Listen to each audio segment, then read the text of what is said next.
दोस्तों, अगर विकास की बात करेंगे तो लगातार गांव में जो विकास हो रहा है, तो मैं आपको एक मिनी सचिवालय दिखाता हूं जिस पे लिखा है ग्राम पंचायत सचिवालय मुबारकपुर जुगनू। और यह पंचायत सचिवालय है जिसे प्रदेश सरकार ने बड़े भव्य स्तर पर इसका निर्माण करने की प्रक्रिया चालू की। पंचायत भवन बन गए और अब चुनाव नज़दीक आने को हो चुका है, यानी 5 साल बीतने की कगार पर आ चुका है। लेकिन इस पंचायत सचिवालय को जब हम रास्ते से गुजरे तो देखे तो पंचायत सचिवालय में ये व्यवस्था थी। थोड़ा सा देखेंगे तो देखिए यहाँ पर ताला बंद है, और ताला तो बंद है लेकिन जो पंचायत सचिवालय की जो रूपरेखा है, थोड़ी जरा दिखाएं, उसे देखने के बाद कुछ ये लगा कि जो एक बड़े स्तर पर तमाम जो चीज़ें हैं, जो रख रखाव, जो साफ़ सफाई, तो आप इसको अंदर का सीन देखिए। अंदर के सीन में लग रहा है कि साफ़ सफाई की क्या स्थिति है, समझ में नहीं आ रहा है। थोड़ा सा अंदर दिखा दीजिए। ये देखिए, लग रहा है कि साफ़ सफाई हुई नहीं है। इधर नीचे दिखाएं, ये लग रहा है कि यहाँ पर साफ़ सफाई का बिल्कुल कमी, लापरवाही नज़र आ रही है। लेकिन पंचायत सचिवालय जो बना हुआ है, इसका मुख्य उद्देश्य है कि लोगों की समस्याएं सुनना। जो कर्मचारी ब्लॉक से आते हैं, यहाँ गांव के लोग एकत्रित हो, उनकी समस्याओं का समाधान हो, जिसके लिए पंचायत सचिवालय का निर्माण बड़े योगी सरकार ने बड़े भव्य रूप से कराया था। लेकिन वास्तविकता में अब तो ये पता नहीं है कि इस पंचायत सचिवालय का कितना उपयोग हो रहा है, जितना लाखों रुपए की लागत से पंचायत सचिवालय बनाया गया। और साथ में ये विद्यालय भी हैं, आसपास में ये विद्यालय भी हैं, और इसी सटा हुआ पंचायत भवन है। और कहीं ना कहीं ये जो 12 चौर ब्लॉक में अगर देखेंगे तो जो स्थितियां नज़र आ रही हैं, जो पंचायत भवनों की, जो मिनी सचिवालय की, वो अच्छी नज़र नहीं आ रही है। तो योगी सरकार की जो एक सचिवालय की जो एक रूपरेखा थी, वो कितनी सार्थक साबित हो रही है, वो तो ब्लॉक के जो अधिकारी वो जानेंगे कि आखिरकार लापरवाही कहाँ सामने नज़र आ रही है। और जिस व्यवस्था में यहाँ से हैं, वो देख सकते हैं कि प्रधान सचिव सबके नाम यहाँ अंकित किया गया है। लेकिन लग रहा है कि कहीं ना कहीं उतनी जो रूपरेखा जो पंचायत सचिवालय की होनी चाहिए, वो 12 चौर ब्लॉक में यहाँ नज़र नहीं आ रही है, जो मुबारकपुर जुगनू ग्राम सभा का दिखाई दे रहा है। मैं अन्य जगहों को दिखाऊंगा कि आखिरकार सरकार की जो योजनाएं हैं, कहाँ तक, कितनी विकास के रूप में वो धरातल पर जा रही हैं और कितनी सार्थक साबित हो रही है। इस पर इतना है।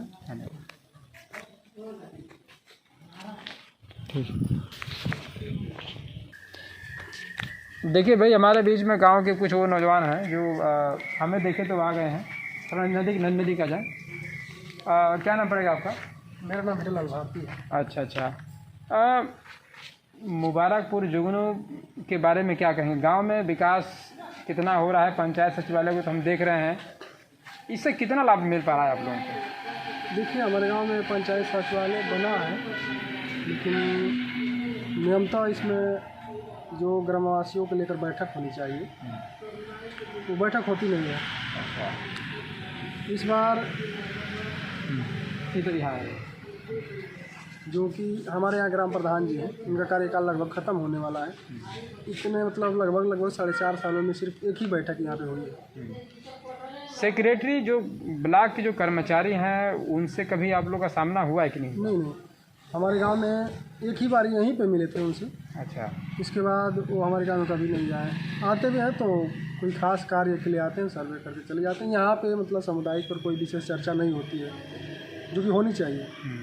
गांव के लोग समस्या अपनी रखें, लेकिन हमारे गांव के अधिक से अधिक लोग हैं जो कि पहचानते भी नहीं है कि हमारे मतलब सेक्रेटरी कौन है। यानी ब्लॉक में सोचिए कि जो ब्लॉक के जो अधिकारी हैं, जो BDO हैं, उनके जो कर्मचारी की ये लापरवाही देखने में आती है कि वो गांव में उनको लोग पहचानते भी नहीं हैं। नहीं, पहचानते भी नहीं हैं। तो जब सोच सकते हैं कि किस प्रकार उत्तर प्रदेश सरकार में जो कर्मचारी हैं, वो जनता की समस्याओं के बीच में जाकर अपनी बातों का, समस्या का समाधान निकाल पाएंगे, नहीं निकाल पाएंगे, ये तो भाई वहाँ की पब्लिक बताएगी। तो कहीं ना कहीं जो ब्लॉक की जो कार्यशैली से खुश नहीं रहते हैं आप लोग फिर? नहीं, देखिए, हमारे गांव में एक सामुदायिक शौचालय है। अच्छा। अगर वहाँ पे आप समय है तो चलिए दिखाएंगे हम लोग। 2 सालों से ताला लगा था। अच्छा। तो अभी मतलब बहुत कार्रवाई 10 क्षेत्र में मैंने ही कॉल किया था, मेरा भारती है। अच्छा। तो वहाँ से उसको खुलवाने के लिए मैं शिकायत किया था। अभी लगभग 10 दिनों से फॉर्मेलिटी पूरा कराया गया है, उसको फिर ताला खोल दिया गया है, लेकिन उसका उपयोग नहीं है। टंकी बनी थी, 1 महीना तक भी नहीं चला, वो धंस गया। उसके बाद ताला लगा दिया गया, उस पर कोई देखने वाला नहीं है। गाँव में मतलब नाली बनी है, वो जो ऊपर से ढका जाता है, तो एक तरह से बनता गया, दूसरी तरफ से बरसात आई, सारे के सारे ढक्कन टूट गए। लोग बाइक से जाते हैं, उसी में गिर जाते हैं। किसी का पैर टूट जाता है, किसी का। वाराकुट में जाएंगे। अच्छा। तो जो सामुदायिक शौचालय उसी के पास से नाली निकली है, सारा नाली टूट चुका है। अच्छा। तो किस तरह का मटेरियल यूज करती है सरकार, कराती है या प्रधान करते हैं या सेक्रेटरी कराते हैं, ये तो मुझे नहीं पता।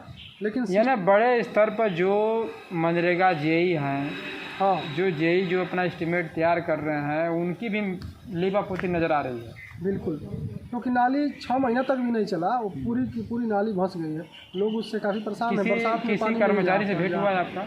नहीं, अधिकारी बताई तो रहे हैं, किसी भी अधिकारी को गांव से मिलने का कोई मौका ही नहीं मिलता है। कोई आए अधिकारी, गांव के लोग बात रखते। जो उत्तर प्रदेश सरकार में योगी सरकार जो भ्रष्टाचार मुक्त की जो व्यवस्था बताती है, तो क्या लगता है कि इस समय जो बातें हैं, क्या वो ज़मीनी स्तर पर भ्रष्टाचार मुक्त नज़र आ रहा है? कोई देखिए, भ्रष्टाचार की बात कर रहे हैं तो हमारे गांव में कुछ चापाकल पानी को लेकर मैं बात कर रहा हूँ। तो सरकार उसका बजट पास करती है, गांव में इतना चापाकल, इतना पैसा साल में जाएगा ताकि चापाकल मरम्मत कराया जाए, नई बोरिंग कराई जाए। लेकिन हमारे यहाँ क्या कि यहाँ का इसका बजट ही नहीं आता है, तो कोई चापाकल का मरम्मत नहीं। 3-4 हमारे यहाँ सरकारी चापाकल पड़ी हुई है, वैसे बंद पड़ी हैं। लोग अपनी 4 नंबर का बोरिंग करा करके कैसे भी मतलब घटिया किस्म का पानी पी रहे हैं मजबूरी में। हालांकि सरकार चाहती है कि बड़ी चापाकल 150-200 फीट बोरिंग करके बढ़िया पानी निकाल करके दिया जाए, लेकिन उसका मरम्मत के लिए पैसा आ रहे, लोग मरम्मत नहीं करवा पा रहे हैं। अच्छा, आसपास में कहीं सामुदायिक स्वास्थ्य केंद्र है आप लोग के यहाँ? सामुदायिक केंद्र यही है हम लोग के पास। स्वास्थ्य केंद्र कहीं है? सामुदायिक स्वास्थ्य केंद्र कहाँ पर? वहाँ पे जाएंगे उस समय सामुदायिक कोई एएनएम बैठते हैं चाहे? नहीं बता रहे हैं, वो जिस समय मायावती की सरकार थी, मायावती, अच्छा। तो वहाँ पे उस समय बना था। अभी इस समय कोई नहीं बना है। उसी समय से आज तक कोई अधिकारी उसमें बैठा नहीं है, उसी तरह से बंद ताला लगा है उसका। यानी चलिए भाई, धरातल पर जो चीज़ें हैं वो दिखाई तो दे रही हैं, और समस्या बड़ी बात है कि जो मिनी सचिवालय है उत्तर प्रदेश सरकार की, और इसका तो भैया बसर हम जगह जगह जरूर दिखाएंगे, लेकिन यहाँ से और जो जुगनू ग्राम सभा की जो समस्याएं हैं, समस्या में पानी वानी की व्यवस्था क्या आपकी यहाँ पर? देखिए, सरकार की योजना थी जल नल योजना, जो कि घर घर पानी पहुंचाना था। तो यह भी योजना लगभग 5 साल पहले चालू हुई थी, लेकिन आज तक उसका कोई काम सही ढंग रूप से नहीं हुआ है। जहाँ रोड है उसको तोड़ करके छोड़ दिया गया, जहाँ तक पाइप डाली गई वहीं तक रुकी हुई है, इसका काम बिल्कुल बंद है। यानी जगह जगह सिर्फ रास्ते बन गए, पाइप बिछ गई, लेकिन रास्ते टूट गए। नाली बनाने के लिए रास्ते टूट गए, लेकिन उसमें पाइप नहीं पड़ा। यानी जो प्राइवेट व्यवस्था जो ठेकेदारी व्यवस्था है जल जीवन मिशन में, वो कहीं ना कहीं पूरी तरीके से सार्थक साबित नहीं हो पा रही है। हमारे गांव में तो बिल्कुल नहीं सार्थक नहीं हो पा रही। जुमारा कुछ जुगनू में बिल्कुल नहीं साबित हो रही है। रोड खड़ंजे सब तोड़ ताड़ दिए गए, लेकिन उसका सही रूप से उनको सही तरीके से फिर सुरक्षित नहीं किया गया जी। उसी तरह से आज भी पड़े हैं। बारिश में काफ़ी समस्या, लोग जाते हैं उसी में गिर पड़ते हैं। चलिए भाई, समय समय से और खबर दिखाते रहेंगे, लेकिन 12 चौर में जो समस्याएं हैं मैं उसको जगह जगह दिखाते हैं कि आखिरकार 12 चौर ब्लॉक में जो गांव है उनका कितना विकास हो रहा है, और जो धरातल पर सरकारी व्यवस्था है वो उससे लाभान्वित कितने लोग यहाँ पे हो रहे हैं। इसके लिए इतना ही।